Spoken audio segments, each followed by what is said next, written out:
Here at Insolito, we have looked at hundreds of criminal cases. And of course, that has an effect on you. Every case moves you, because behind the victims there are always family, friends, and often questions that can never be answered. And every now and then, there are cases that stand out because they are so unbelievable that you are simply stunned. Cases like the disappearance of Charlene Downes. It's about a dark secret in a vacation resort that affects dozens of children. It involves the suspicion that a corpse may have ended up as kebab meat. It involves a true crime fan who becomes so obsessed with the case that he attacks the mother of the missing girl. And above all, it involves a girl who has still not been found to this day.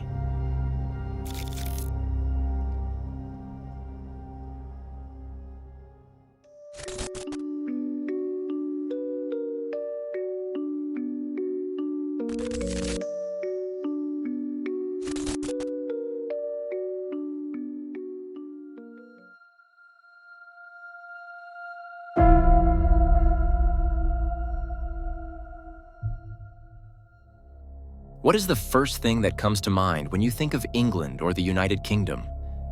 For many, the late Queen, King Charles, and Buckingham Palace may be the first things that come to mind. Or perhaps packed soccer stadiums with enthusiastic fans, huge music festivals, or the London skyline. But there are also very different corners of England. Although the country is far from poor, the differences between social classes are enormous. And today's case is about one of the poorest cities, Blackpool. On the one hand, the city with over 100,000 inhabitants is a popular seaside resort. If you don't want to leave the country for a vacation or weekend trip, Blackpool is a good choice. The city is located right by the sea and has a pier with a roller coaster and arcade games. The full tourist program right on England's doorstep. But despite tourism, Blackpool often ranks among the poorest parts of the country. This is due to the many seasonal jobs in the area, rising rents with less living space, and a shaky infrastructure. This background will be important for what happens later. But first, let's take a look at Charlene Downes. In 1999, the girl is 10 years old and moves to Blackpool with her family. Charlene has a brother and 2 sisters. With a total of 6 people, it's not so easy to find something suitable. But the Downes finally find a home at 109 Buchanan Street. A bonus point: the address is only a few minutes' walk from the beach. This is especially cool for children, of course. In the following years, the family settles in quite well in Blackpool. On November 1st, 2003, Charlene's mother, Karen Downes, has a casual job. She's on Church Street handing out flyers for a restaurant. By chance, she runs into 2 of her daughters in the early evening. Charlene, now 14, is out with her older sister, Rebecca. They have spent the afternoon on the beach promenade and eaten at McDonald's. The 2 girls chat briefly with their mother. Rebecca wants to head home. Charlene, on the other hand, has plans to meet 2 friends. There is a phone booth on Church Street at the time. Rebecca goes home ahead of time. Charlene calls her friends from the phone booth to arrange a specific meeting place. It is around 6:45 p.m. at this point. They agree that Charlene's friends will simply pick her up on Church Street. The 14-year-old waits with her mother. When the other girls arrive, they say goodbye. Charlene promises her mother that she won't stay out too long and will be home by 9 p.m. at the latest. Charlene will not keep this promise. Karen Downes continues working while her daughter walks with her friends toward Winter Gardens. Winter Gardens is one of the many entertainment complexes on Blackpool Pier. The girls spend some time there together. However, Charlene leaves the group during the course of the evening. She walks alone towards Corn Street. What she does there for the next few hours remains unclear to this day. From this point on, the timeline becomes increasingly vague. These are probably the last hours of Charlene's life. At 9 p.m., a surveillance camera in Blackpool records a girl who could be Charlene. The recording was made at the intersection of Dixon Road and Talbot Road, which leads from the city center towards the North Pier.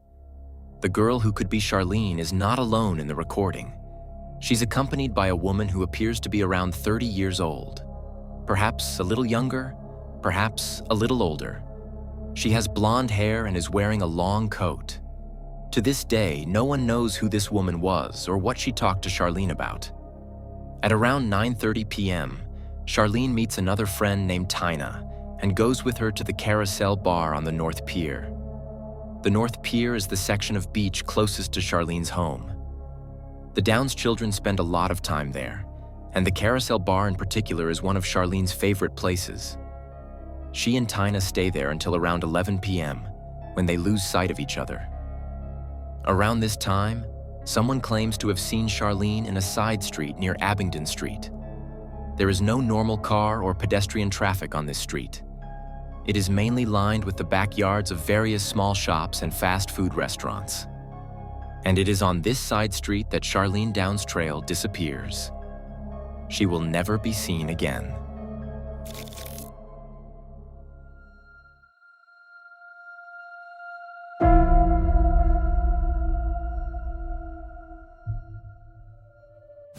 When Charlene Downes is reported missing, the police decide to quickly involve the public in the search. TV stations and daily newspapers are provided with a photo of the girl. Her mother can still describe exactly what she was wearing when she last saw her. Black jeans with a gold eagle embroidered on them, black boots, and a black sweater with glitter applique. She may also have a hoodie or her white cardigan with her. Her parents make no secret of the fact that they believe Charlene has not been keeping good company lately.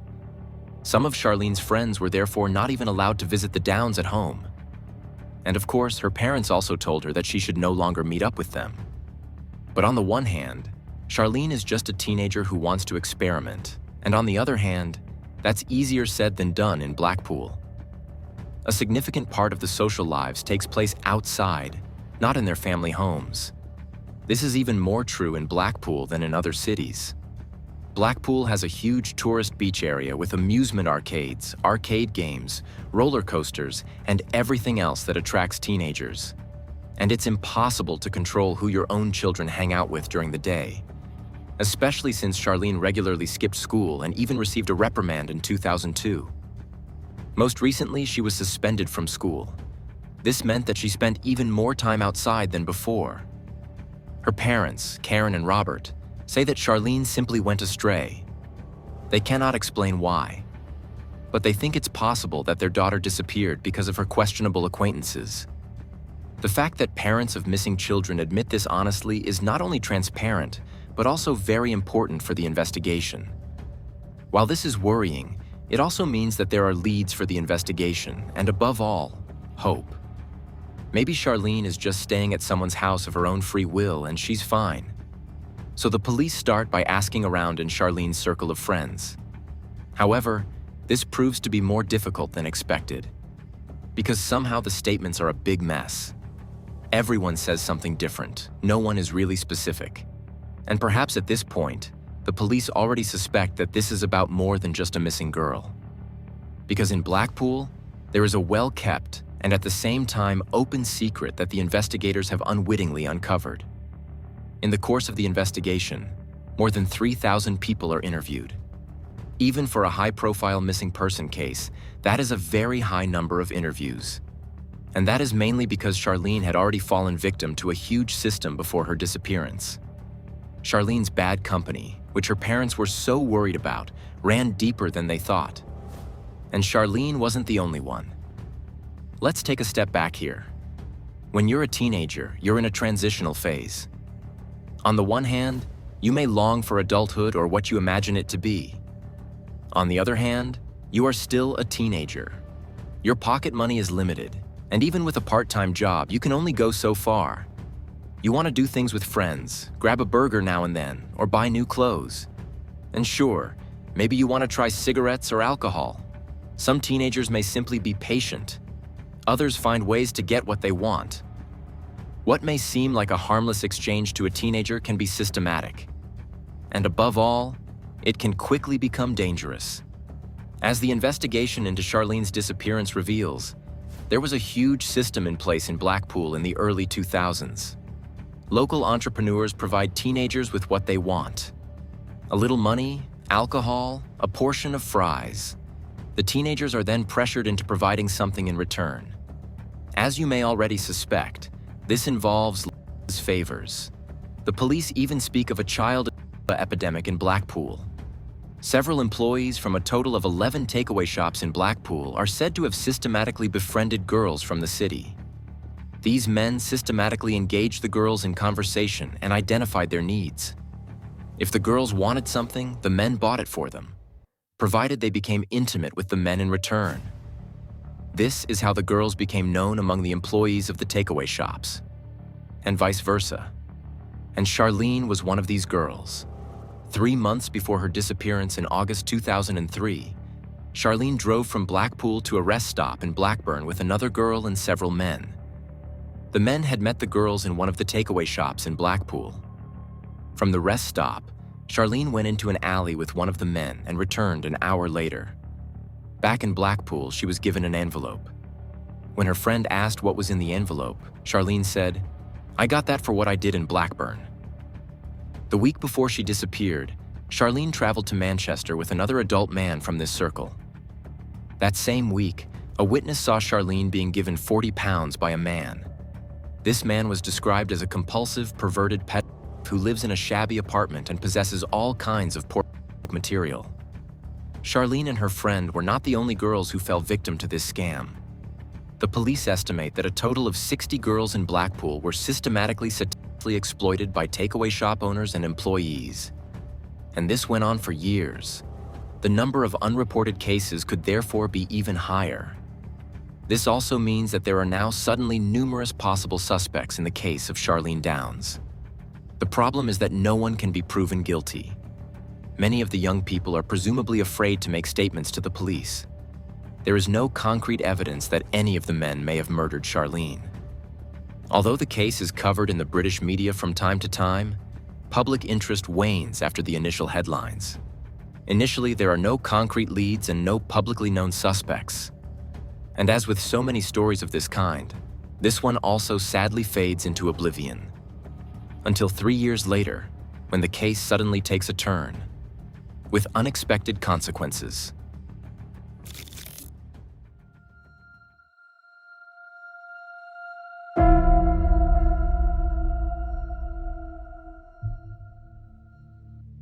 In 2006, a new witness comes forward to the police.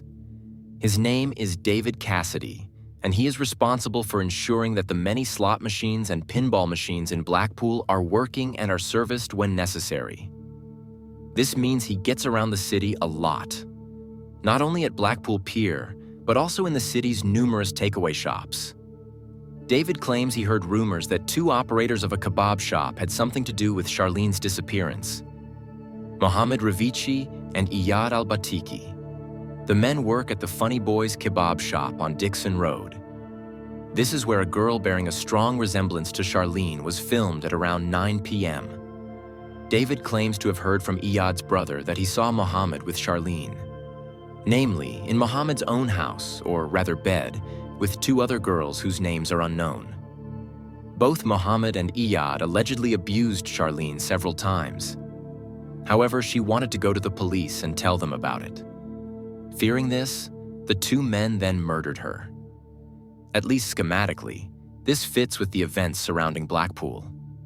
In fact, the police had already specifically suspected Mohammed and Iyad of being the masterminds behind the whole thing. However, this did not have any legal consequences for the 2 of them in 2003. With David's statement, the suspicion is now more concrete 3 years later. The police summoned both Mohammed and Iyad for questioning. Of course, both deny everything, but they don't know that the police are listening in on them around the clock. For 4 weeks, their cars and houses are bugged. A policewoman is assigned to listen to all the material and make a transcript. And when she presents her report to her colleagues, all the investigators are stunned. Mohammed and Iyad are said to have talked about Charlene on the recordings. They are said to have said things like, "I killed her," or "She died here. Why did you kill her here?" Another time, one of the 2 men is said to have said that a corpse was cut up and put into kebabs. The two also talk about a burial site. When the policewoman gives the transcript to her colleagues, there is no longer any doubt. You look worried. Believe me, don't worry. There's nothing they can find. Mohammed and Ayad must have murdered Charlene, according to the police. They then dismembered her body and disposed of it by processing the remains into kebab meat at Funny Boys and selling it. They buried Charlene's bones in an as yet unidentified grave. 3 years after Charlene's disappearance, the police believe they have finally found her killers. At around the same time, a woman contacted the police. She said she had drunk a coffee at the Funny Boys kebab shop after a night of partying. She said she felt dizzy while drinking.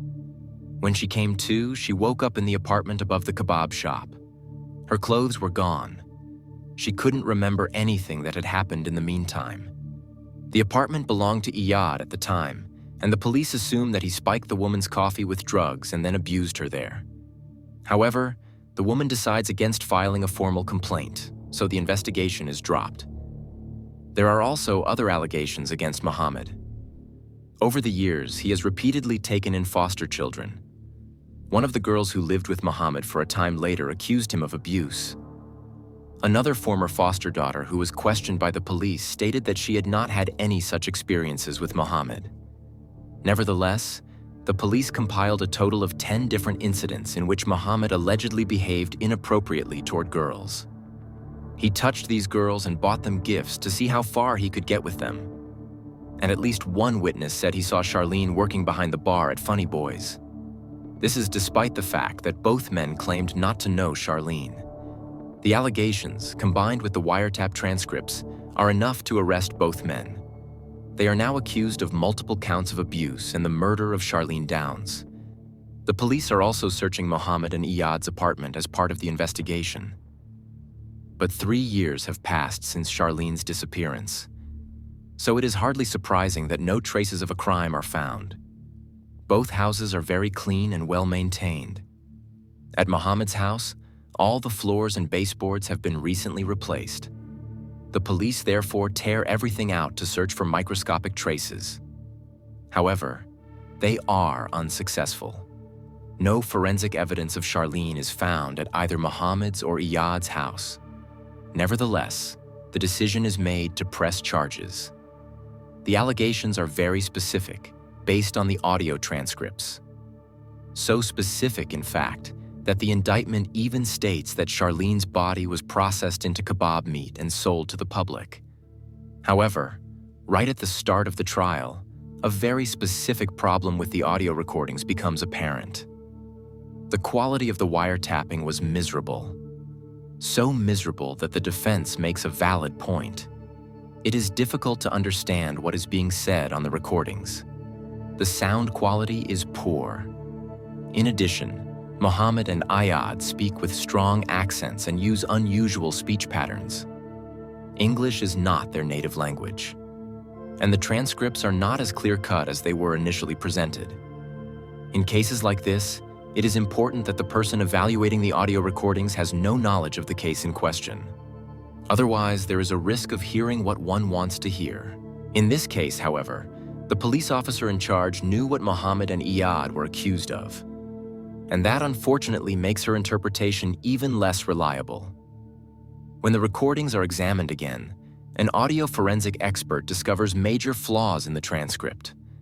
For example, at the crucial point when the men allegedly talk about a burial site.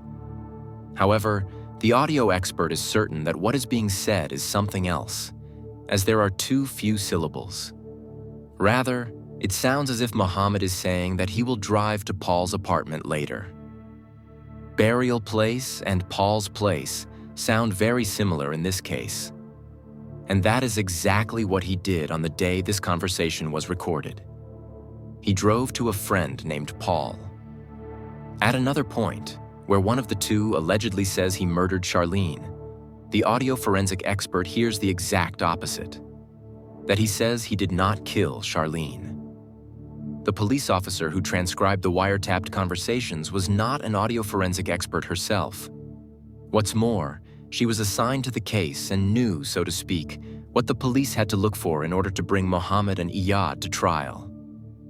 All of this makes the recordings less incriminating. In court, both Mohammed and Iyad maintain that they did not know Charlene. They also reject all other allegations made against them. Mohammed claims that he only came to the attention of the police because of one of the investigators in charge. This is because one of the investigating police officers lives only 2 houses away from Mohammed. Mohammed claims that the police officer's wife tried to start an affair with Mohammed because her husband was bad in bed. Mohammed suspects that the police officer was so angry and jealous that he targeted him as a suspect in the murder of Charlene Downes. David Cassidy, who was the first to testify against Mohammed and Iyad, was also out for revenge. David had once worked for one of Mohammed's stores. However, Mohammed fired him, whereupon David repeatedly harassed him and once even physically attacked him. Only then did David go to the police to accuse Mohammed and Iyad. It is not clear whether there is any truth to this. The fact is that the evidence is shaky to non-existent. The prosecution's big trump card was the audio recordings. However, as it now turns out, these are of insufficient quality. Charlene was a victim of the takeaway ring and was also seen in the alley behind the takeaway shops the day before her disappearance. But on November 3, 2003, not a single witness saw her together with Iyad or Mohammed. Accordingly, there is no concrete evidence that the 2 men did anything to Charlene. The jury is unable to reach a unanimous verdict. In April 2008, a new trial is ordered, but the evidence is now deemed insufficient. Without the inaccurate transcripts of the audio recordings, there is not enough evidence to prosecute Mohammed and Iyad again. The charges against both men are withdrawn. Both receive compensation payments of £250,000. The Charlene Downes case made it back into the media thanks to the trial. But in newspapers and online articles, Charlene is now forever the girl who was turned into kebab meat. And that's despite the fact that there was ultimately no evidence to support this. The trial against Mohammed and Iyad did not advance the search for Charlene. In 2017, another man is arrested in connection with Charlene Downes' disappearance. His name is Nigel Lloyd. The police suspect that he may have murdered Charlene. Between 2001 and 2003, Nigel attacked 2 teenage girls in Blackpool. This was during the period when Charlene was living on the streets. At the time, Nigel lived on the very side street where Charlene was last seen. He is said to have repeatedly offered tea to children and teenagers passing by. However, there is no further evidence against him. After 3 days, he was released. He was never officially charged with a crime against Charlene Downes. And since then, there have been no new suspects.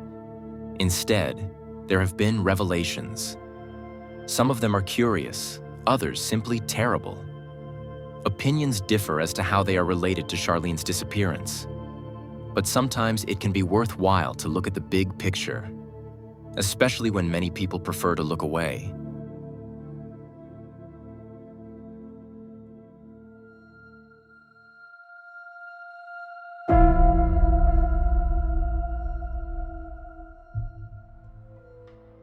To this day, no one knows what happened to Charlene Downes over 20 years ago. But new, fragmentary information about the case and about Charlene and her family continues to emerge.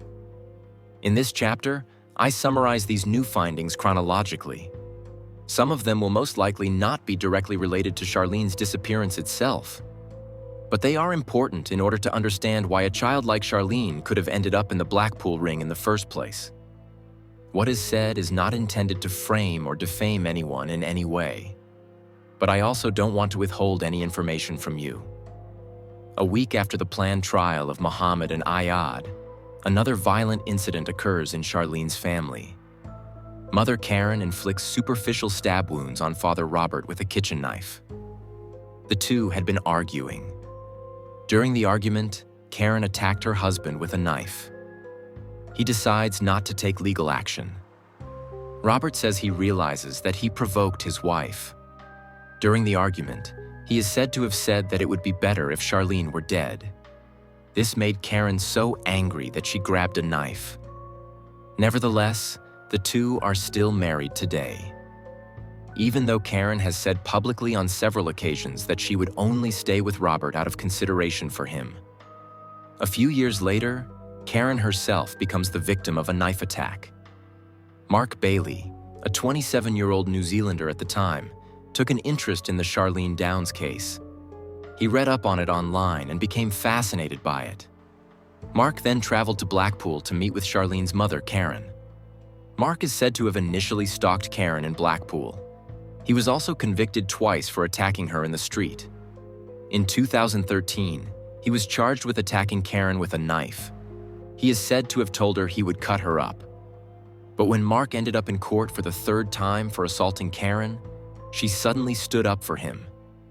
She wrote a letter to the judge asking him to refrain from convicting Mark.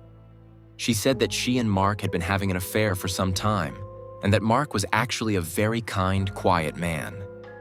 He hadn't meant what he said about the knife. She loved him and forgave him. In other words, things are definitely very turbulent for Karen Downes and her husband, Robert. In 2013, more information about Charlene Downes herself comes to light. And unfortunately, the new findings make the case even sadder than it already was. It is believed that Charlene was abused by so many men that the list of suspects at times included around 100 people. Charlene's mother, Karen, has repeatedly condemned Muslims, and some of the people who allegedly abused Charlene were Muslims. For Karen, this was enough to say that all people of this faith should be doused with gasoline and burned. What could still be remotely attributed to severe trauma and anger becomes particularly absurd in light of further revelations. Charlene is said to have had contact with such offenders, who were white since early childhood. Confidential witness statements, social services files, and internal police reports show that child protection authorities first investigated the Downes family in 1989. That was the year Charlene was born. Her siblings were toddlers at the time. Back then, the Downes were still living in another region of England. The investigation was launched in part because a man who had been convicted 3 times for assaulting young girls was a regular visitor to the Downes home. He is also said to have had unsupervised contact with one of the Downes daughters. The authorities then strongly advised Robert Downes not to let this man into the house. But the visits continued. Overall, the family was the focus of social services for 10 years. In 1999, the authorities even threatened to take the 4 children away from the family. In the same year, the Downes moved to Blackpool. Some suspect that they wanted to avoid having their children taken away from them by moving. This is because different authorities are responsible in Blackpool than in their old place of residence. But even in Blackpool, the family came to the attention of child protection authorities. Again, this was because the parents invited men into their home who had previously been proven to have abused children. This was despite the fact that Charlene and her 3 siblings, 4 children in total, were living in the household. According to official documents, a 40-year-old friend of Charlene's parents even admitted to having abused Charlene. Another man, over 50 years old, is said to have referred to Charlene as his girlfriend. Yet another friend of the Downes, who was already in his 60s, is said to have once been lying on a bed in the family's apartment with Charlene. Charlene's nightgown was torn, and she was picking up pound coins from the bed while the man zipped up his fly and fastened his belt. This was witnessed by a health department employee who was supposed to inspect the Downes' living conditions. Charlene then told the health department employee that everything was fine, that the man was her uncle. Robert, on the other hand, said he was a friend of the family. The incident was immediately reported to social services. But it was decided not to pursue the matter further as there was no evidence. The family was uncooperative, and Charlene did not complain. Then there was a 34-year-old man who had lived with the Downes at times. He was out on bail at the time and was convicted of indecent assault on 3 girls a week after Charlene's disappearance. Even on the day of Charlene's disappearance, a convicted criminal is said to have been at the Downes' home. His name is Ray Monroe. He has a criminal record for similar crimes. According to Child Protection Agency records, there was an incident involving Ray and Charlene on November 3rd. Unfortunately, no details are known. The whole thing is only mentioned once in passing in a documentary. The same documentary also states that in mid-November 2003, the authorities decided that Charlene should be taken into state care if she reappeared. However, this inevitably raises the question of why this did not happen much earlier. Charlene herself had reported some of her father's acquaintances to social services for inappropriate behavior. In 1998, she and a friend said that a man had abused them. This man had regularly taken Charlene to school on the instructions of Robert and Karen. This man was even charged with similar crimes. However, the case was dropped when the other girl refused to testify. It is important to remember that we are talking about children here. In June 2000, a hospital doctor wrote a medical report after treating Charlene. In this report, he wrote that there were signs that the girl had been abused. In the same year, Charlene regularly visited the Salvation Army soup kitchen on her own and had lunch there instead of at home. Between 2002 and 2003, Charlene visited a drop-in clinic a total of 12 times. During one of these visits, deep bruises were noticed on the insides of her thighs. Despite so many warning signs, the authorities failed to take action. Once again, the root of the problem could be the precarious economic and structural situation in Blackpool. According to a report in The Guardian, the number of children registered with Blackpool's Child Protection Services who are at risk of or affected by abuse is 16%. This means that the figure in Blackpool is twice as high as the national average. The same is true for the number of children living in homes or foster families. It is also one of the few places in the country where girls perform worse than boys at school. Even the suicide rate among 15 to 19-year-olds is 8 times higher in Blackpool than the UK average. 1 in 12 girls in Blackpool becomes pregnant before the age of 18. And above all, at the beginning of the 2000s, more than 800 convicted sex offenders lived in Blackpool. In other words, the city is definitely a hotspot for social and child protection authorities. That does not excuse the fact that Charlene was not better protected, but it does explain to some extent why she and her siblings were not immediately removed from their parents' home. In total, at least 16 offenders convicted of relevant crimes are said to have been in contact with the family prior to Charlene's disappearance. Robert, in particular, is said to have met these men in local pubs and then invited them to the Downes' home. The Downes say they knew nothing about any of these men. But these cases are documented by the authorities. Someone must have seen and reported all this. The case Charlene reported even led to charges being filed. And even after that, offenders were still hanging around at the Downes' house. Charlene's sister, Rebecca herself, says that as a teenager, she had a boyfriend who was over 50. At this point, I would like to note that boyfriend is clearly the wrong word here. There can be no real consent between a child and a 50-year-old. But Rebecca reports that she preferred to sleep at this older man's house rather than at her own home. Unfortunately, she does not go into further detail, but that is understandable. We do not know much about what went on at the Downes' home, but the little information that is available does not bode well. Karen Downes comments on all these reports in her own book.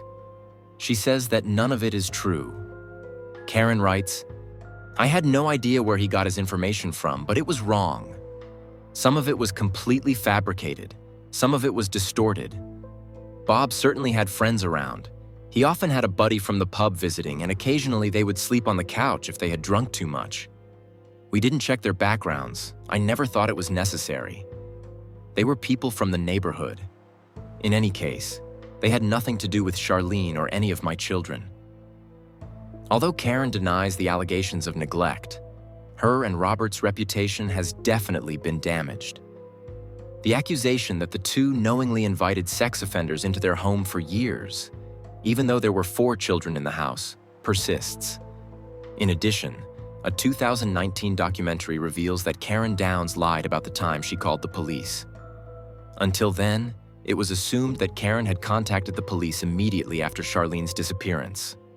She also says this in an interview for the documentary.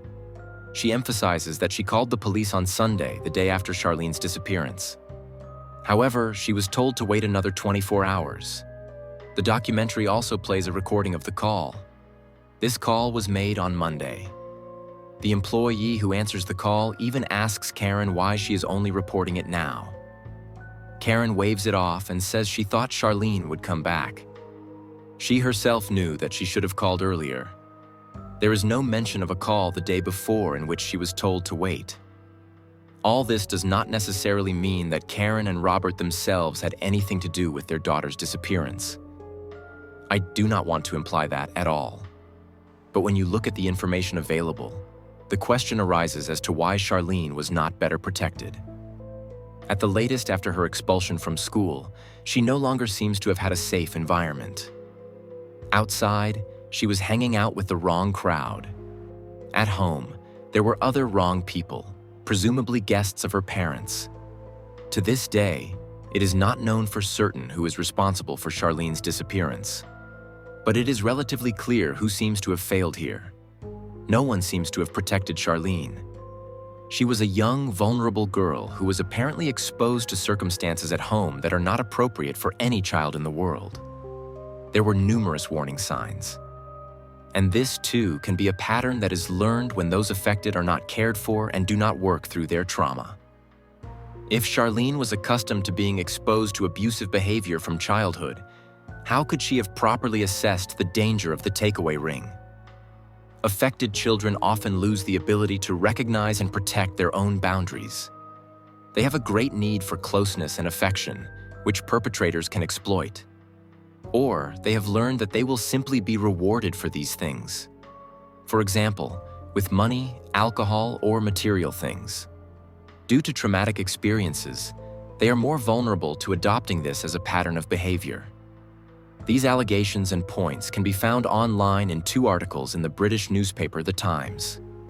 The Times claims to have had access to the relevant documents. Everything I have just told you on this point is said to come from these documents. The Times is generally considered a reputable British news source and is not a tabloid.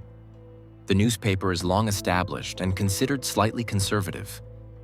But even such newspapers can, of course, make mistakes under certain circumstances. I would like to remind you once again that Charlene Downes has denied these allegations made by the newspaper.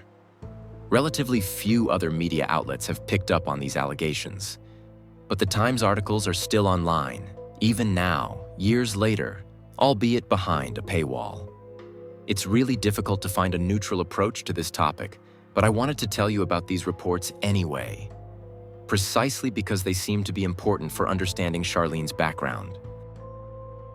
In the documentary mentioned above, Charlene's friend Tina also tells her story. She was out with Charlene on the evening of November 3rd, making her one of the last people to see the then 14-year-old alive. Tina was also a victim of the takeaway ring. In the documentary, she says that her own mother was responsible for this. She had started to arrange for Tina to meet adult men and took money for it. This happened regularly, and Tina shared her tricks and experiences with Charlene. She herself couldn't have known how wrong it was. That's how she grew up. Her mother probably told her at the time that it was all okay and just part of life. And Tina loved and trusted her mother despite everything. She says she doesn't know who murdered Charlene, but suspects it was someone from the relevant milieu. Sadly, Tina died of an overdose in 2023 at the age of only 32. The same was true of Charlene's brother Robert Jr., who never got over his sister's disappearance and only lived to be 30. In 2019, he was in prison for a while for assaulting his mother Karen. In 2021, he died of an overdose. His body was found by his father, Robert. He's said to have tried to revive his son. When that failed, he and Karen went into a state of shock. As a result, they did not call the police until 2.5 hours after Robert found the body. The police ruled out foul play. Charlene has now been missing for more than 20 years. Her brother and her friend are dead. Charlene's parents still live in Blackpool today. They are regularly harassed and even attacked on the streets there, mainly because of the Times articles. Nevertheless, The two want to continue living in Blackpool. This is mainly because they feel close to Charlene there. The two still give interviews from time to time and appear in the media. It is to be hoped that this will somehow help to remember the person who is actually at the center of this incredible case. A teenager named Charlene Downes. The Charlene Downes case is probably one of the most shocking twists and backgrounds we have discussed at Insolito so far. But I also consider it one of the most solvable cases, even though more than 20 years have passed. It's clear that there is someone out there who knows what happened to Charlene. And if her now deceased friend is right, and it was someone from the takeaway ring, there's a good chance that there are others who know. It only takes one person to finally come clean. What do you think happened to Charlene? I'm very excited to read your comments. At the same time, you'll also be supporting the channel, because any interaction increases the likelihood that the video will be recommended to people who haven't subscribed to Insolito yet. Other than that, there's not much else to say. I wish you a good morning, afternoon, or evening, depending on when you're watching the video, and hope to see you again in the next video. Until then, ciao everyone.